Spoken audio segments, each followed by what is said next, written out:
నమస్తే, welcome to frankly with Telakapalli. ఆంధ్రప్రదేశ్లో ఈరోజు బిగ్ బ్రేకింగ్. జగన్మోహన్ రెడ్డి గారిపై కేసు నమోదు. ఏంటి జగన్మోహన్ రెడ్డి గారి మీద కేసు నమోదు ఏంటి అన్నది సర్వత్రా అందరినీ ఉత్కంఠ రేపే అంశం. దీనికి ఈ కేసుకి సంబంధించిన అంశాలకి గతంలో 2021లో ముడిపడిన అంశాలు అవేంటయ్యా అంటే త్రిబుల్-R అందరూ ముద్దుగా పిలుచుకుండేది రఘురామకృష్ణంరాజు మే 14, 2021లో జరిగిన సంఘటన. ఆయన్ని అన్యాయంగా నిర్బంధించి 3rd డిగ్రీ ఉపయోగించారు, హత్య చేయడానికి చూశారు. అప్పుడు డీజీ సునీల్ కుమార్ సిఐడి, ఆయనే కాకుండా మరొక 4 A1గా సిఐడి సునీల్ కుమార్, అలాగే ఐపీఎస్ అధికారి సీతారామాంజనేయులు, డాక్టర్ ప్రభావతి, విజయపాల్, జగన్మోహన్ రెడ్డి గారు A3గా ఈ కేసులో ఆయన మీద కేసు రిజిస్టర్ అయింది. వివిధ రకాల సెక్షన్లు కూడా ఉన్నాయి, అవి కూడా మనం చర్చిద్దాము. సో ఇది పెద్ద ఎత్తున కలకలాన్ని రేపుతుంది. మరొక అంశం, ఉత్తరాంధ్రపై చంద్రబాబు నాయుడు గారు కపట ప్రేమను చూపిస్తున్నారంటూ మాజీ మంత్రి చేసిన వ్యాఖ్యలు. అమర్నాథ్ గారు చంద్రబాబు చెప్తున్నట్లు ఏమీ చెయ్యరు, ఏదో మసిపూసి మారడికే చేస్తారని ఆయన అన్నారు. సుప్రీంకోర్టులో కేజ్రీవాల్ గారికి ఊరట లభించడం. మరి కవిత పరిస్థితి ఏంటన్నది అందరిలోనే మెదులుతున్న ప్రశ్న. ఎందుకంటే ఆవిడకి బెయిల్ దొరకట్లేదు. ఇది రెండోసారి కేజ్రీవాల్ గారికి బెయిల్ దొరకడం. సో ఆయనకు ఊరట లభించింది. ఈవిడ పరిస్థితి ఏంటి అని చెప్పి మాట్లాడే పరిస్థితి. మరొక వైపు శానిటేషన్ వాటిపై డిప్యూటీ సీఎం గారు తనదైన స్టైల్లో ఆయన ముందుకు సాగుతున్న నేపథ్యం. ఇవన్నీ కూడా ఏపీ రాజకీయాల్లో కీలకంగా ఈరోజు ఉన్న అంశాలు. వీటిపై మనతో పాటుగా చర్చించడానికి తెలకపల్లి రవి గారు సిద్ధంగా ఉన్నారు. రవి గారు నమస్తే. నమస్తే వర్మ. Sir, breaking. జగన్మోహన్ రెడ్డి గారి మీద కేసు A3 వివిధ సెక్షన్లో. ఆయనతో పాటుగా సునీల్ కుమార్ గారు, విజయపాల్ గారు, సీతారామాంజనేయులు గారు, అలాగే డాక్టర్ ప్రభావతి గారు. ఏంటి ఈ కేసు పూర్వపరాలు ఏంటి, దీని భవిష్యత్ ఏంటి? కేసు పూర్వపరాలు బాగా తెలిసినవే కదా. ఆంధ్రప్రదేశ్ను ఒక విధంగా దేశాన్ని కూడా కొంచెం అట్టుడికించింది. అంటే న్యాయ వ్యవస్థను. రఘురామకృష్ణరాజు ఎంపీగా, అప్పుడు వైసీపీ ఎంపీ అనుకోండి చట్టబద్ధం, తర్వాత అది కూడా అయిపోయింది. కానీ కాబట్టి కస్టోడియల్ టార్చర్, కస్టడీలో, పోలీస్ కస్టడీలో దురుద్దేశంతో అరెస్ట్ చేసి చిత్రహింసలు పెట్టడం, హత్య చేయడానికి కూడా ప్రయత్నించారు అనేది ఒక విషయం అయితే ఉంది. రఘురామకృష్ణరాజును అప్పుడు అరెస్ట్ చేసి ఆ విధంగా నిర్బంధంలో హింసించడం సరికాదు అని దేశంలో అన్ని రాజకీయ పార్టీలు చెప్పాయి. సుప్రీంకోర్టు కూడా మా జోక్యం చేసుకుంది, హైకోర్టుకు కూడా వెళ్ళింది. దశల వారీగా చాలా దశలు ఉన్నాయి దాంట్లో. ఆ సమయంలోనే ఆయన ఫిర్యాదు పెట్టాడు. ఇది 2021 మే 14 జరిగినటువంటి విషయం. సో అప్పుడే మళ్ళీ దాని మీద కాంట్రవర్సీలు, సునీల్ కుమార్ చెప్పిన దాని మీద వ్యక్తిగతంగా కూడా ఏవో ఉన్నాయని కొన్ని, ఇవన్నీ కూడా జరిగాయి. కాబట్టి ఒకటైతే నిజం, దేవుడి script, Chandrababu script, Jagan script లాగా ఇది రఘురామకృష్ణరాజు స్క్రిప్ట్ ఇది. సో మొదటి కేసు జగన్ మీద నమోదు అవ్వటం అన్నది రఘురామకృష్ణరాజుదే కావటం ఆయన script. It is a very serious thing. ఒక ఎంపీ అందులో ఎన్నికైంది పాలక పార్టీ, తర్వాత అగర్భ శత్రువులాగా మారినప్పటికీ కూడా. కాబట్టి ఆయన అప్పుడు పెట్టిన కేసు, దాన్ని ఇప్పుడు ఎఫ్ఐఆర్ నమోదు చేశారు. ఆ హ్యాపెనింగ్స్ అవన్నీ, ఆ టైమింగ్స్ అవన్నీ దాంట్లో ఆ ఎఫ్ఐఆర్లో ఉన్నాయి. దాంతోపాటు A1, A2, A3, A4 ఆ జైలు సూపరింటెండెంట్ మీద కూడా పెట్టారు. అంటే సరైన నివేదిక ఇవ్వలేదు, ఆమె కూడా కుమ్మక్కయ్యారని. సో వీటిలో ముందుగా వచ్చేది సునీల్ కుమార్ టార్గెట్ A1 కాబట్టి, A2గా సీతారామాంజనేయులు. మీరు గమనిస్తే ఈ మధ్య చంద్రబాబు నాయుడు మళ్ళీ పరిపాలన మొదలుపెట్టిన తర్వాత వాళ్ళు ఆయన వచ్చి కలుసుకోవడానికి ప్రయత్నించారని, వాళ్ళంతా అవకాశం ఇవ్వలేదని, లేకపోతే తిప్పికొట్టారని రకరకాల హెడ్డింగ్స్ చూస్తాం మనం. కాబట్టి ఈ మధ్య ఇంకా ఒక 10 మంది ఐపీఎస్లను కూడా బదిలీ చేశారు. తాజాగా విజయరావు, విశాల్ గున్ని అనే వాళ్ళని కూడా బదిలీ చేశారు. సో ఇవన్నీ పోలీసుల మీద, ఇప్పుడు ఐపీఎస్లు ఎవరైతే జగన్ ఉన్నప్పుడు బాగా అనుకూలంగా ఉండటమే కాక తెలుగుదేశం వాళ్ళ మీద, లేదా ఆయన వ్యతిరేకుల మీద తీవ్రంగా వ్యవహరించారో వాళ్ళందరి మీద మేము ఇప్పుడు రిటర్న్ గిఫ్ట్ ఇస్తామన్న పద్ధతిలో అది నడుస్తూ ఉంది. బట్ వాటికంటే రఘురామకృష్ణరాజు కేసు కొంచెం డిఫరెంట్. ఎందుకంటే నిజంగా ఆయన అరెస్ట్ చేయడం, అక్కడి నుంచి తీసుకురావటం, తర్వాత మళ్ళీ ఆసుపత్రులు మారడం, హైదరాబాద్లో మిలిటరీ ఆసుపత్రి, ఆ తర్వాత ఇంకో చోటి పోవడం, రాత్రి హాజరుపరచటం, ఇలాంటివన్నీ కూడా అప్పుడే పౌర హక్కుల సంఘాలనండి రాజకీయ పక్షాలు అభ్యంతరం పెట్టాయి. సుప్రీంకోర్టు కూడా జోక్యం చేసుకుంది, స్పీకర్ కూడా లేఖ రాశారు. సో ఇది దాని అంతటికీ ఫాలో అప్ అనాలి. ఇంత పెద్ద తీర్పు వచ్చి పైగా ఆయన కూడా ఇంకో చోటు నుంచి ఎమ్మెల్యేగా గెలిచి ఇవన్నీ ఉన్న పరిస్థితుల్లో ఈ కేసును ముందుకు రావడం అనేది ఊహించదగిందే. మొదటి కేసు అది అవ్వటమే ఇక్కడ ఆసక్తికరమైన అంశం. ఇంకోటి నిన్న కూడా మనం సజ్జల రామకృష్ణారెడ్డి, ఆర్కే వీళ్ళందరూ, జోగి రమేష్ లాంటి వాళ్ళు ముందస్తు బెయిల్ తెచ్చుకోవటం అది మనం చూసాం కదా. కాబట్టి ఒకటైతే మనం చెప్పొచ్చు, వీటి మీద పోలీస్ తీవ్రంగానే యాక్ట్ చేస్తుంది.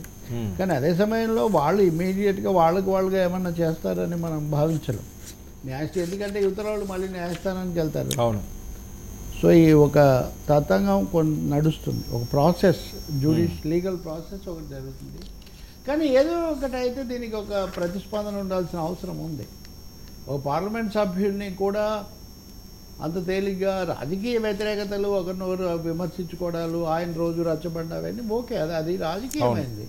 దాంట్లో ఇంక తీసుకెళ్ళిపోయి ఎవరినైనా, నన్ను ఓడిపోయిన తర్వాత అంతకు ముందు కూడా కలిసిన వైసీపీ నాయకుల్లో కీలకమైన నాయకులు, మంత్రులు, ఇట్లాంటి వాళ్ళు కూడా ఇది చాలా పూర్తిగా అనవసరమైన పని ఇటువంటిది అనే అభిప్రాయం వైసీపీలోనే అప్పటి నుంచి కూడా ఉంది.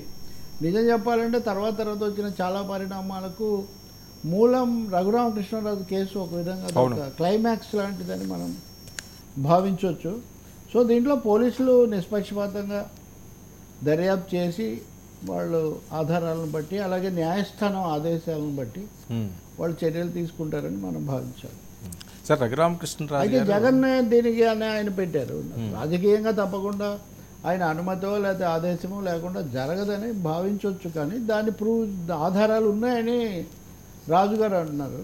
మరి అవి ఆయన ఏం సమర్పిస్తారు, కోర్టు సంతృప్తి చెందుతుందా లేదా, ఈయన ఏం వాదిస్తారో అది కూడా చూడాలి. ఇప్పుడు ఉదాహరణకు ఎమర్జెన్సీలో కిస్సా కుర్సీకా నిర్మాతను చేశారని, లేకపోతే సంజయ్ గాంధీ మా అత్త మామలకు సంబంధించి ఏదో చేశారని ఒక పోలీస్ ఆఫీసర్ మీద చర్య తీసుకుని, ఇట్లాంటివి ఉండేవి కేసులు. ఇవన్నీ శాఖ మిషన్ ముందుకు కూడా వచ్చాయి. మరి ఇప్పుడు ఏ స్థాయిలో రఘురామకృష్ణరాజు ఆధారాలు న్యాయస్థానం ముందు పెడతారో అవన్నీ చూడాలి. అంటే ఆ రోజు జగన్మోహన్ రెడ్డి గారు ఈయన్ని కొడుతున్న వీడియో తోటి ఓపెన్ చేయించి ఫోన్లో వీడియో కాల్ తోటి ఆయన చూపించి వికృతానందం పొందారన్నది కూడా ఈయన మెన్షన్ చేసిన దాంట్లో ప్రధాన అంశం. That's what I say.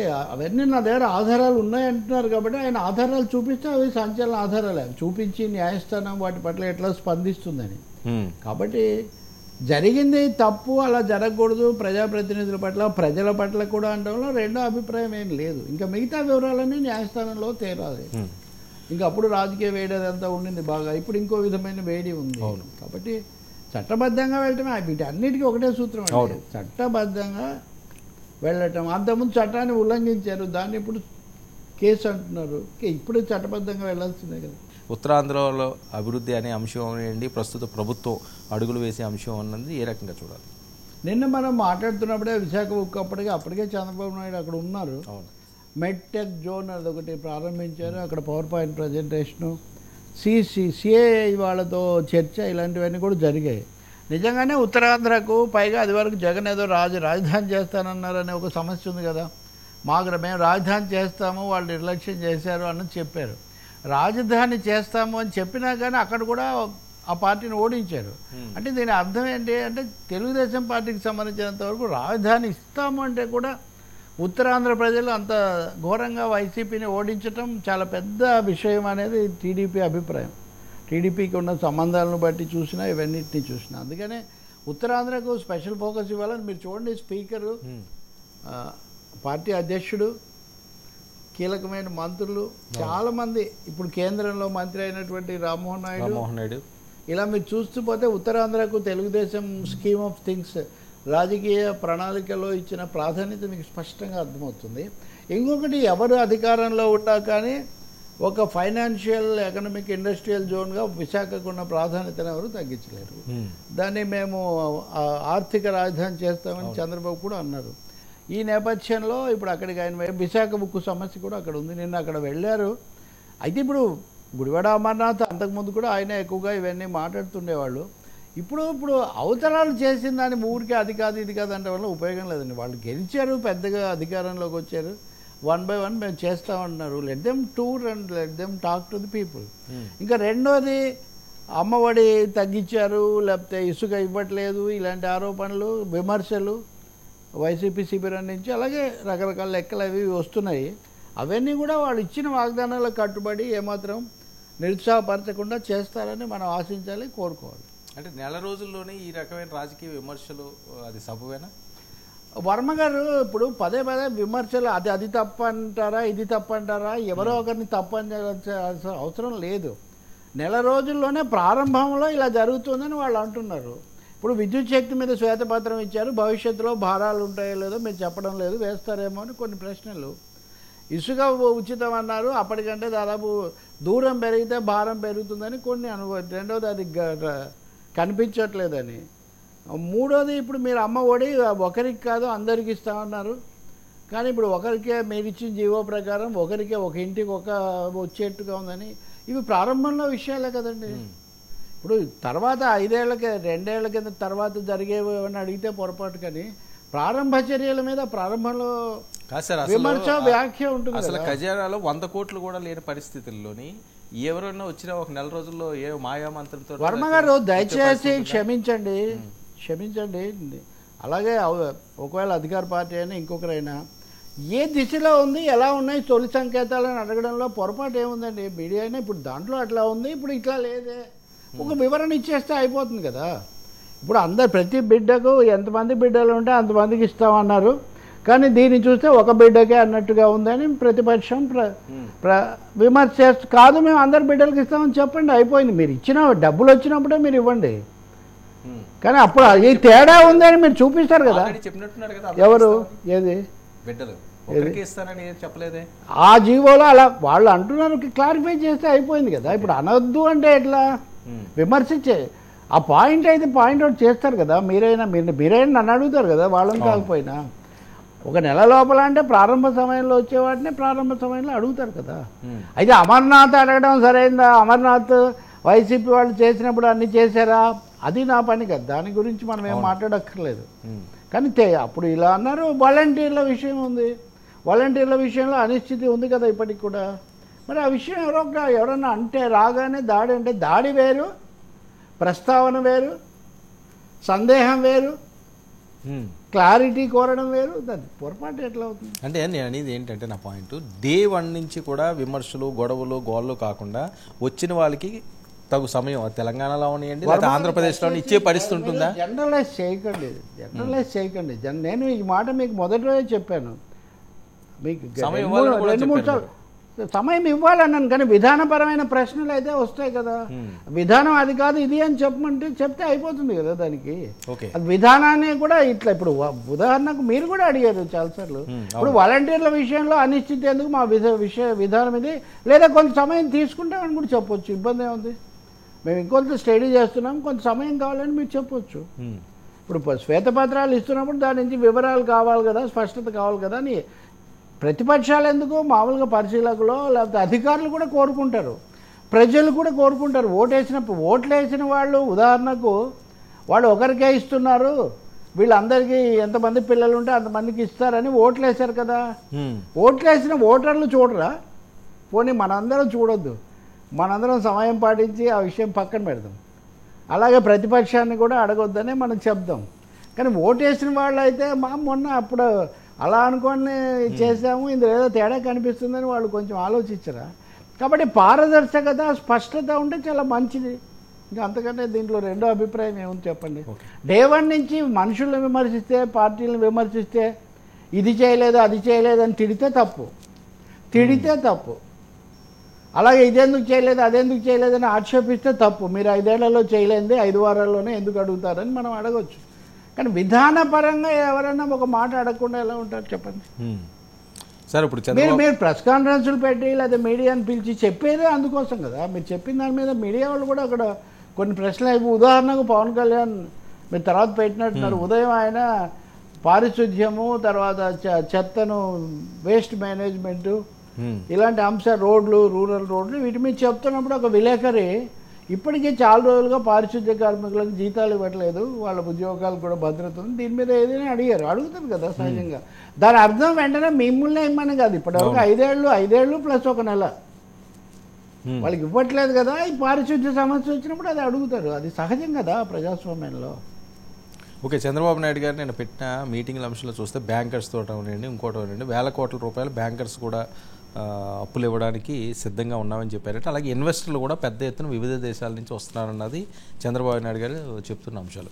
ఒక పక్క ఉప ముఖ్యమంత్రి గారు రూరల్ డెవలప్మెంటు, అలాగే శానిటేషను, ఈ పారిశుద్ధ్యం, ఈ చెత్త, వీటి మీద ఏం దృష్టి పెడుతున్నారు? సో ఎలా ఉన్నారు సార్ ఈ కాంబో? ఒకటి, చంద్రబాబు నాయుడు ప్రభుత్వం మారింది కాబట్టి సానుకూల వాతావరణం ఉంది, ఇన్వెస్టర్స్ ఉత్సాహంగా ఉన్నారు, వాళ్ళు రాబోతున్నారనే సంకేతం ఇవ్వడం ఆయన ప్రధానంగా పెట్టుకున్నారు మొదటిది. పవన్ కళ్యాణ్ వరకు ఆయన ఈరోజు మీరు ఆయన మాట్లాడింది గమనిస్తే ఆయన ప్రధానంగా గ్రామీణ రోడ్లు, పారిశుద్ధ్య ఈ వేస్ట్ మేనేజ్మెంట్, ఈ అంశాలు రెండు మాట్లాడారు. ఆయన అధికారికంగా కార్యక్రమం నిర్వహించారు, మీడియాతో కూడా ఇంటరాక్ట్ అయ్యారు. ఇది కూడా కొత్త మోడల్.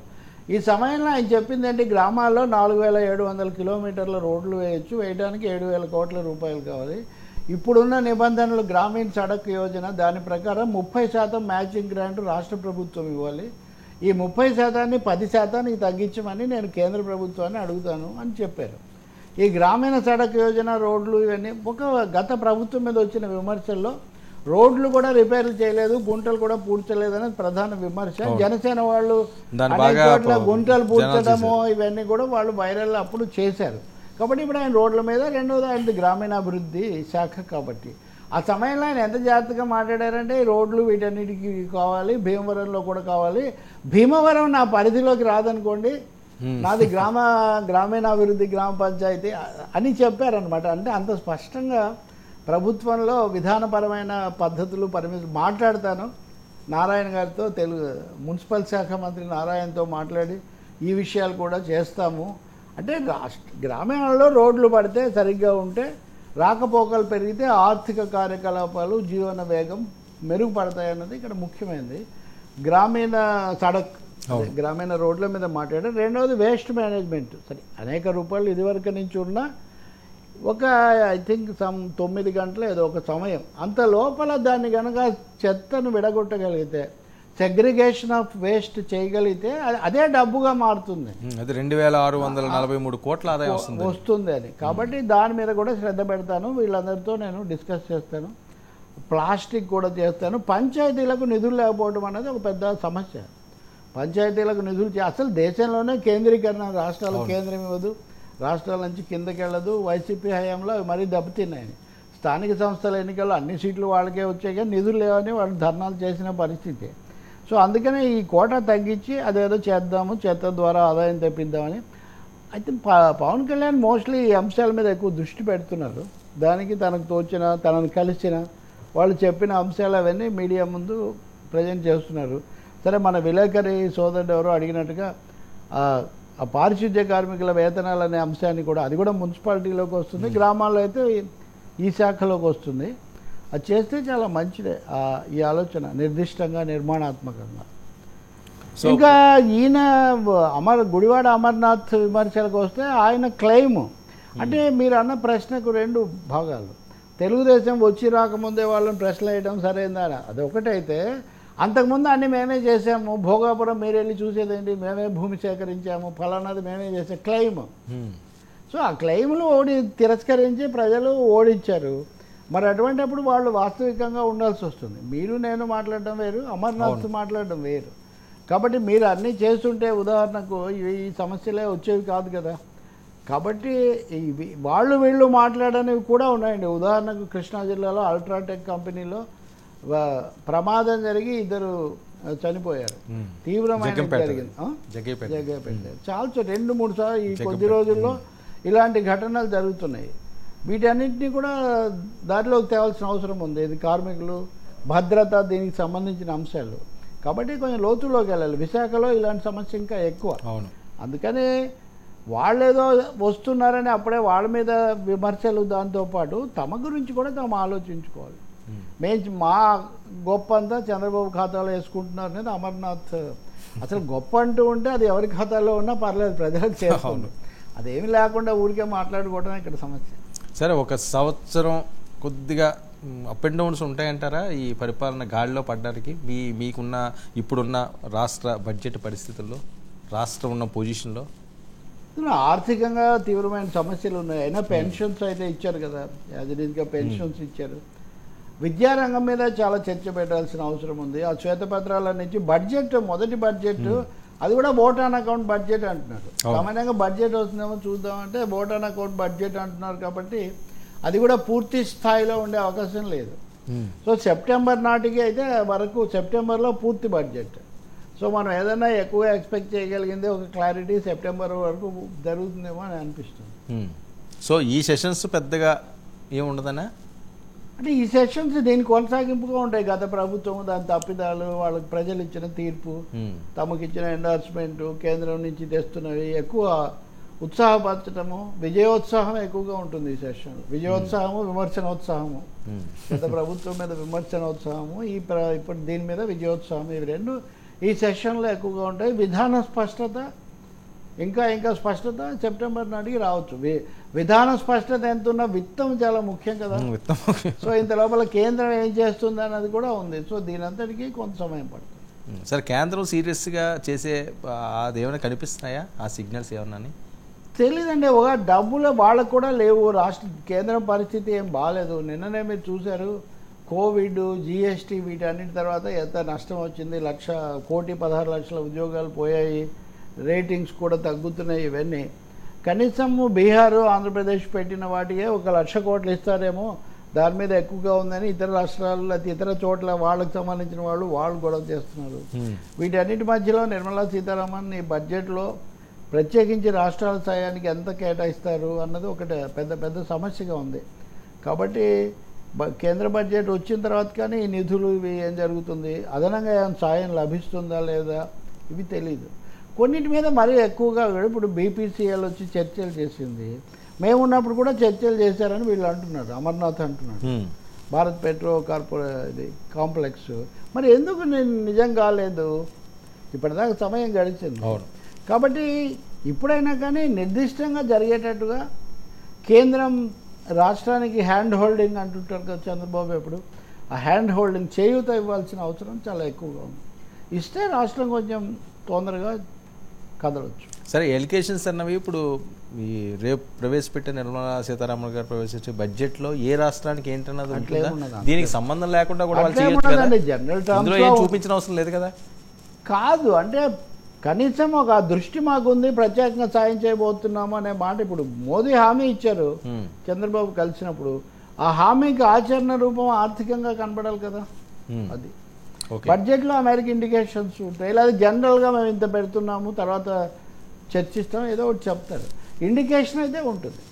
అంటే ఇప్పుడు వరకు వచ్చిన టాక్ ఏంటంటే చాలామంది మాట్లాడేది కానీ కొన్ని మీడియా సంస్థలు చెప్తున్న అంశాలు కానీ ఈ బడ్జెట్లో అయితే బీహార్కి కానీ ఆంధ్రప్రదేశ్కి కానీ అంత ప్రత్యేకమేమీ కూడా ఎలికేషన్స్ లేవన్నది వస్తున్న టాక్. ఉండబోవు అని కూడా అది కూడా స్పష్టం. ఎందుకంటే వాళ్ళకి ఎలక్షన్ స్టేట్స్ ఉన్నాయి, అవును, అలాగే వాళ్ళకి కీలకమైన రాష్ట్రాలు ఉన్నాయి. అటువంటి అప్పుడు ఇక్కడ ఎక్కువ ఇస్తే మళ్ళీ అక్కడ అడుగుతారేమో, ఇట్లాంటివి కూడా. ఇవన్నీ హౌ దే డీల్, వాళ్ళ మధ్య ఉన్న అండర్స్టాండింగ్ ఏంటి, తర్వాత దాన్ని ఇంకో విధంగా ఎలా సంతృప్తి పరుస్తారు. ఇప్పుడు ఉదాహరణ కుమారస్వామి నిన్న వచ్చి విశాఖ ఉక్కు ప్రైవేటీకరణ ఇప్పుడు చేయమని కొంచెం స్పష్టంగా చెప్పండి, కొంచెం సంతృప్తి పరిచే ఒక ప్రయత్నం. అట్లాంటివి ఏం జరుగుతాయి అన్నది మనం చూడాలి. రెండోది ఆంధ్ర తెలంగాణ మధ్య చర్చలు జరిగాయి, ఇది కూడా ఎలా ఉంటుంది అనేది చూడాలి. చాలా అంశాలు మీరు అన్నట్టు ఇప్పుడు 1 నెల కదా జరిగింది, కాబట్టి మొత్తం బ్లూ ప్రింట్ ఇప్పుడే వచ్చేస్తుందని మీరు భావించలేరు కదా. సార్, అసలు కుమారస్వామి స్టీల్ ప్లాంట్కి ఎందుకు వచ్చినట్టు, ఏం జరుగుతుందా, యూనియన్ లీడర్ వీళ్ళందరితో కూడా మీరు మాట్లాడి ఉంటారు, కొద్దిగా ఇన్పుట్స్ ఏమన్నా తెలుసుండే ఛాన్స్ మీకు ఎక్కువ ఉంటుంది. మనం మొన్న చాలా వివరంగానే నిన్న అయిపోయిన తర్వాత ఏమొచ్చింది అన్నది అయిన తర్వాతే మీరు కుమారస్వామి కూడా స్పష్టంగా ప్రైవేటీకరణ ఆలోచన అయితే ఇప్పుడు మేమేం చేయడం లేదు, దీన్ని ఎలాగో బతికించడమే మా మార్గం అవసరమని మేము భావిస్తున్నాము. కాకపోతే ప్రధానమంత్రితో మాట్లాడకుండా చెప్పకూడదు కాబట్టి నేను ఇక్కడ చెప్పడం లేదు అనే మాట అన్నారు. పూర్తి స్థాయిలో దీన్ని పరిచయిస్తాము, దీనికి ఏమి ఇబ్బంది లేదని ఆయన చెప్పిన దాంట్లో ఇంకొంతమంది అయితే ప్రత్యక్షంగా ప్రైవేటీకరణ లేదు అన్నారని కూడా చెప్తున్నారు. తాత్కాలికంగా అయితే బ్రేక్ పడిందండి. ఓకే, తాత్కాలికంగా ఇది ఏదో కేవలం వాళ్ళ క్రెడిట్ వీళ్ళ క్రెడిట్ తప్పకుండా చంద్రబాబు చేసిన దానికి మనం గుర్తించవచ్చు. లేకపోతే ఇప్పుడు ఈయన అమర్నాథ్ లేకపోతే ఇంకొకరు కూడా మేము ఎప్పటి నుంచో అడ్డం పడ్డాము, మా వల్ల 5 ఏళ్ళు మేము కాకుండా కాపాడాం కదా, ప్రైవేటీకరణ కాకుండా 3 ఏళ్ళు మా హయాంలో అని ఇట్లాంటివి క్లెయిమ్స్ అవన్నీ ఎవరి క్లెయిమ్స్ వాళ్ళకు ఉండనివ్వండి. కార్మికుల పోరాటం అనేది ఇక్కడ చాలా కీలకమైనది. ఉత్తరాంధ్ర విశాఖ ప్రజలు వాళ్ళ పోరాట పటిమ దీన్ని పోనివ్వకూడదు అన్న ఒక భావన వ్యక్తం కావడం ఒక ఉత్తరాంధ్ర కాదు, కేసీఆర్ కూడా నేను కేసేస్తాము అన్నారు. కేటీఆర్ వాళ్ళు కొంతమంది నాయకులు కూడా వెళ్ళి అక్కడ సంఘీభావం తెలిపారు. అందువల్ల విశాఖ ఉక్కు ఆంధ్రుల హక్కు అన్నట్టు తెలుగు వాళ్ళు అందాం. ఇప్పుడు 2 రాష్ట్రాలు అయ్యాయి కాబట్టి తెలుగు వాళ్ళ హక్కు అన్నట్టుగానే తెలుగు ప్రజల పోరాట పటిమ వల్లనే ప్రస్తుతానికి దానికి బ్రేక్ పడింది. తెలుగు ప్రజల పోరాట పటిమ వాళ్ళ మనోభావాలు అంటున్నారు. ఇప్పుడు మనోభావాలు బ్రతుకు భావాలు కూడా ఏదేదో మనోభావాలు కాదు, భౌతిక భావాలు అది ఉంటే అక్కడ పని చేసుకోవడం ఇది ఇప్పటికీ సమస్యలు ఉన్నాయి. ఉదాహరణకు భూములు అప్పటి పునరావాస సమస్యలు కూడా ఇప్పటికి కూడా ఉన్నాయి. కాబట్టి దాన్ని కార్డులు చాలా మందికి ఇవ్వలేదు, ఉపాధి అవకాశాలు చాలా మందికి ఇవ్వలేదు. ఆ దృష్టి పెట్టాల్సిన అవసరం చాలా ఉంది. సో యుద్ధ ప్రాతిపదిక మీద విశాఖపట్నానికి సంబంధించి విశాఖ ఉక్కుకు సంబంధించి కేంద్రం ఏదైనా చేస్తే అప్పుడు కుమారస్వామి వచ్చిన దానికి సార్థకత ఉంటుంది. లేకపోతే ఒక సందేహం కూడా రావచ్చు. ఇదివరకు ఇలాగే చెప్పి ఇప్పటి వరకు కొనసాగించారు కదా. చంద్రబాబు నాయుడు అంటున్నారు కదా వాజ్పేయి ఉన్నప్పుడు నేను ఇలా చేశానంటే, వాజ్పేయి ఉన్నప్పటి నుంచి ఈ సమస్యను అలాగే అడ్డుపెట్టారు. ఎప్పుడు ఇది ఒక భూతంలాగా ప్రైవేటీకరణ చేస్తారేమో ఎవరికి ఆ సమస్య ఉంది. మరి దానికి ముగింపు పలకాలి కదా. కుమారస్వామి పర్యటన వల్ల ప్రస్తుతానికి బ్రేక్ పడింది. బ్రేకే కానీ పర్మనెంట్గా పరిష్కారం పర్మనెంట్ స్టాపేజ్. ఎంప్లాయీ యూనియన్స్ ఏమంటారు సార్? ఏది మీరు మాట్లాడారు, వాళ్ళు హ్యాపీగా ఉన్నారా? వాళ్ళు సెయిల్లో కలిపే అవకాశం ఉంది, గట్టిగా దాని మీద దృష్టి పెట్టాలి. సెయిల్ కలిపితే అక్కడ ఆ విధంగానే దీన్ని కాపాడుకోవచ్చు. సెయిల్లో కలపటం గురించి పట్టుపట్టాలి. అది వాస్తవికంగా ఉంటుంది, సులభంగా కూడా ఉంటుంది, ఒక వ్యవస్థ ఉంది కాబట్టి అని దాని మీద వాళ్ళు ఎక్కువగా దృష్టి చెప్తున్నారు. వాళ్ళైతే అంత నిన్న పూర్తిగా బాగుందని కూడా అనలేదు. చర్చలు జరిపారు, హామీ ఇచ్చారు, కొంతవరకు నడిచింది. కానీ కాకపోతే దేశంలో కార్పొరేట్ శక్తులు, బడా మీడియా, బిగ్ మీడియా అయిపోయింది అని ఒక వాతావరణం ఒక తీసుకురావడానికి మటుకు వాళ్ళు ప్రయత్నం చేస్తున్నారు. వాళ్ళు ఢిల్లీలో చేస్తారు ఇప్పుడు కూడా. ఇక్కడ రాష్ట్రంలో రాష్ట్ర కోణంలో ప్రజలు కార్మికుల కోణంలో మనం మాట్లాడేది వేరు, కార్పొరేట్ కోణంలో మాట్లాడేది వేరు జరుగుతుంది. ఇది ఇంకా ఇదేదో కేవలం జగన్ చంద్రబాబు సమస్య మాత్రమే కూడా కాదు, అంతకంటే రాష్ట్ర విభజన ముందు నుంచి కూడా ఇది ఈ సమస్య ఉంది. సరే, ఏంటి సుప్రీంకోర్టులో కేజ్రీవాల్ గారికి ఊరట, మధ్యంతర బెయిల్ మంజూరు, మరి కవిత గారి పరిస్థితి ఏంటి? కవితకు కూడా ఊరట లభిస్తుందా? దీనికి ఏమన్నా లింక్ ఉందా? లేదండి, కవిత కేసు వేరు.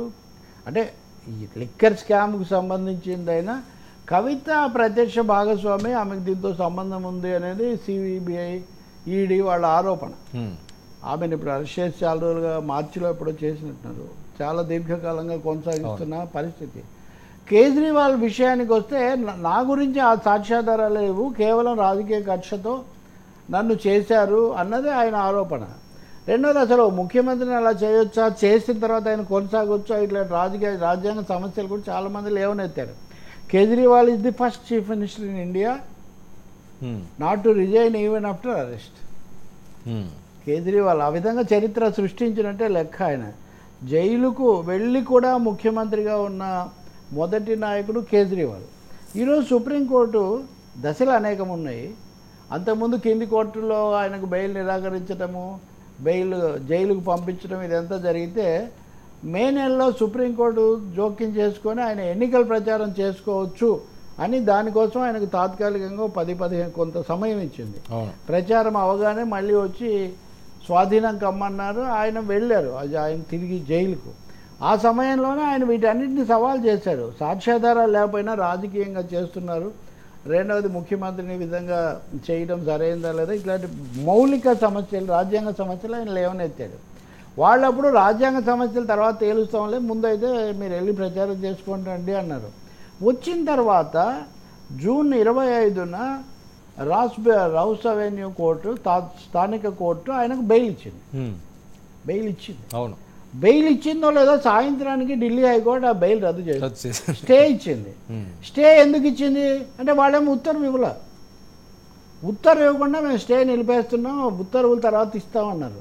అప్పుడు ఆయన మళ్ళీ సుప్రీంకోర్టుకి వెళ్ళాడు. సుప్రీంకోర్టు ఏం చెప్పిందంటే చాలా విచిత్రం అండి, ఇది ఎక్కడ జరగదు, స్టే ఉత్తర్వులు లాంటివి వెంటనే ఇవ్వాలి, కారణాలు చెప్పకుండా స్టే నిలిపేయడం హైకోర్టు చేసింది సరైంది కాదు, కానీ వాళ్ళు పొరపాటు చేశారని మేము కూడా పొరపాటు చేయదలుచుకోలేదు, వాళ్ళని పూర్తి తీర్పు ఇవ్వనివ్వండి, ఆ తర్వాత మేము చూస్తామన్నారు. This much has happen. తర్వాత హైకోర్టు కాదు, కేజ్రీవాల్ని చేయడం సరైందే, ఆయనకు బెయిల్ ఇవ్వకూడదు, ఈ పద్ధతిలో వాళ్ళు నెగిటివ్గానే తీర్పిచ్చారు. అందులో ఇంకా చాలా మెలికలు ఉన్నాయి, అది వేరు జ్యుడిషియల్, మరొకసారి మనం చర్చిద్దాం. కేజ్రీవాల్ దాన్ని మళ్ళీ సుప్రీంకోర్టులో సవాల్ చేశారు. సో సుప్రీంకోర్టు విచారణ జరిపిన తర్వాత ఇప్పుడు ఆయనకు బెయిల్ ఇవ్వచ్చు. 90 రోజుల పాటు ఆయన జైల్లో ఉన్నారు. 90 రోజుల పాటు ఉన్న తర్వాత బెయిల్ ఇవ్వకపోవడానికి ఏమీ కారణం మాకు కనిపించట్లేదు. రెండవది, ఆయన వీటన్నింటినీ కంటెస్ట్ చేస్తున్నాడు. మూడవది, ఆయన మౌలిక సమస్యలు ఏమనెత్తుతున్నాడు. ఈ మౌలిక రాజ్యాంగ అంశాలు తేల్చడానికి 5 మందితో ఒక ధర్మాసనం, రాజ్యాంగ ధర్మాసనం పెడుతున్నారు. ఇది చాలా కీలకం. దీనికి లింక్డ్గా నేను ఇంకో 2 విషయాలు చెప్తాను మీకు. సో రాజ్యాంగ ధర్మాసనం మేము పెడుతున్నాము, అక్కడ తేలుస్తాము. ఈ లోపల ఆయనకి ఇచ్చింది మధ్యంతర బెయిల్, ఇది పూర్తి బెయిల్, మధ్యంతర బెయిల్. ఆ తీర్పు ఒకటి, మేము మెరిట్స్ డిమెరిట్స్లోకి మేము పోము, మేము ఈ అంశాల మటుకే మేము చూస్తాము అని సుప్రీంకోర్టు స్పష్టంగా చెప్తూ రాజీనామా చెయ్యాలా వద్దా అన్నది మేము కేజ్రీవాల్కే వదిలేస్తున్నాము. ఆయన మామూలు మనిషి కాదు, ప్రజలు ఎన్నుకున్న ఒక ముఖ్యమంత్రి, ఇవన్నీ ఉన్నాయి ఆయనకు. కాబట్టి ఆయన రాజీనామా చేయాలా వద్దా ఆయన నిర్ణయించుకోవచ్చు అన్నారు. ఇది భారతదేశంలో కొత్త ప్రెసిడెంట్. అంటే బీజేపీ హయాంలో ఎక్కువగా ముఖ్యమంత్రులు వీళ్ళందరినీ చేయడం, జయలలితనో లేకపోతే లాలూ ప్రసాద్ యాదవో లేకపోతే హేమంత్ సొరేనో వీళ్ళందరూ రాజీనామాలు చేసి వేరే వాళ్ళని కూర్చోబెట్టి వెళ్ళడం ఇవి జరిగాయి కదా. అవసరం ఉందా, అవసరం లేదు అనేది సుప్రీంకోర్టు చెప్పిన దాని ఇప్పటివరకు అయింది. అదొకటి ఇక్కడ కీలకమైనటువంటి మార్పు. ఇంకో 2 అంశాలు కూడా కలిపేస్తాను దీనికే. సుప్రీంకోర్టు నిన్ననే సిబిఐకి సంబంధించి ఒక ముఖ్యమైన చెప్పింది. బెంగాల్ కేసు ఒకటి విచారిస్తూ సిబిఐ అనేది కేంద్ర ప్రభుత్వ సంస్థ తప్ప ఇంకొకటి ఏం కాదు, అది స్వయం ప్రతిపత్తి కలిగింది, మాకేం సంబంధం లేదని కేంద్రం చెప్పే మాట చెల్లుబాటు కాదు అని చెప్పింది. ఇది ఆంధ్రప్రదేశ్, తెలంగాణతో సహా చాలా రాష్ట్రాల్లో సిబిఐ రాష్ట్ర ప్రభుత్వాల మీద, ప్రతిపక్షాల మీద ఆయుధంగా ఉపయోగిస్తున్నారన్న ఆరోపణకు బలం చేకూర్చే విషయం. చివరిది, బెయిల్ రద్దు చేయడం అన్నది హైకోర్టులు చాలా సులభంగా చేసేస్తున్నాయి, దానికి ఏం పెద్ద కారణం లేకుండా. ఎవరినైనా శిక్షించాలి అంటే శిక్షలాగా చూస్తున్నారు బెయిల్ రద్దు అన్నది, కానీ అది ఆ విధంగా కాదు. Bail is a rule and jail is an exception. But అనివార్యమైన కారణాల్లో అరెస్ట్. ఇప్పుడు కేజ్రీవాల్ విషయంలో కూడా చెప్పారు, కేజ్రీవాల్ తప్పు చేసాడా లేదా, ఆయన ఇంట్రాగేట్ విచారించాలా లేదా అది వేరే ప్రశ్న, అరెస్ట్ చేయడం అనివార్యమా కాదా అన్నది ఇక్కడ ముఖ్యం. ఓకే, కాబట్టి కేజ్రీవాల్ చేశాడు, ఆయన ఇంట్రాగేట్ చేయాలి, ఇంట్రాగేట్ చేయండి, అరెస్ట్ ఎందుకు చేయాలి. కాబట్టి సుప్రీంకోర్టు చాలా మౌలికమైన విషయాలు చెప్పింది. ఒక విధంగా సిబిఐ విషయంలో సుప్రీంకోర్టు తీసుకున్న వైఖరి, కేజ్రీవాల్కు బెయిల్ ఇవ్వటం కేంద్రానికి చెంపపెట్టు లాంటివని మనం చెప్పక తప్పదు. ఓకే, మొన్న ఎన్నికల తీర్పు ఇవన్నీ అయిన తర్వాత వెంటాడి అయితే కేజ్రీవాల్ విడుదల కాడు. ఎందుకు అంటే ఈ కేసులో బెయిల్ ఇచ్చినప్పటికీ ఈయన విడుదల కాబోతుండగా హైకోర్టు రాకముందే హైకోర్టు ఇస్తుందేమో అని హఠాత్తుగా సిబిఐ కొత్త కేసు పెట్టింది. ఇప్పుడు సిబిఐ కేసులో ఆయన జైల్లో ఉంటాడు. ఓకే, మళ్ళీ దాంట్లో మళ్ళీ ఏమేమి వస్తుందో మనకు తెలియదు. కాబట్టి ఒక తీవ్ర న్యాయ రిలీజ్ అవ్వడు మళ్ళీ ఆ సిబిఐ బెయిల్ ఇచ్చారు, మధ్యంతర బెయిల్. ఏ కేసులో ఎన్ఫోర్స్మెంట్ డైరెక్టరేట్ ఈడీ పెట్టిన కేసులో బెయిల్ ఇచ్చింది సుప్రీంకోర్టు, అక్కడ విచారణ జరిగింది కూడా అదే. కానీ ఇంత లోపల సిబిఐ మరో కేసు పెట్టింది ఆయన మీద. సో సిబిఐ కేసులో ఆయన జైల్లోనే ఉంటాడు. సిబిఐ కోర్టు కూడా ఒక లాజికల్ ఏదైనా ఒక ఉత్తర్వో ఏదో ఒక తీర్పో రావాలి. కాబట్టి ఎంత న్యాయ పోరాటం జరుగుతుందంటే ఒక విధంగా ఇది మోదీ ప్రభుత్వానికి బీజేపీ వ్యతిరేక పక్షాలకు మధ్య జరుగుతున్న పోరాటం అని కూడా భావించాల్సి వస్తుంది. సిబిఐ మీద సుప్రీంకోర్టు అంత తీర్పు చెప్పిన తర్వాత కూడా సిబిఐని కేంద్రం ఇంతగా ఉపయోగిస్తుంది. ఇప్పుడు కవిత విషయంలో కూడా ఇప్పుడు మీకు అదే వర్తిస్తుంది. ఇప్పుడు ఆమె కూడా 3-4 నెలల నుంచి అంటే 90 రోజులు అయిపోయిన తర్వాత ఇస్తారు అంటారు కదా సామాన్యంగా, ప్రజలు కవితకి ఎందుకు ఇవ్వాలి. అవ్వట్లేదండి? అంటే ఆయన వచ్చి అది చేస్తారు ఇది చేస్తారు అని, లేదా ఆ కేసు కాదు ఈ కేసులో విచారించాలని అడ్డం వేయటం, ఏదో ఒక విధంగా ఆయన లోపలే ఉండాలి అని. అంటే ఢిల్లీని ఏదో ఒక విధంగా తిరిగి గుప్పిట్లోకి తెచ్చుకోవాలన్నది బీజేపీ ఆలోచన.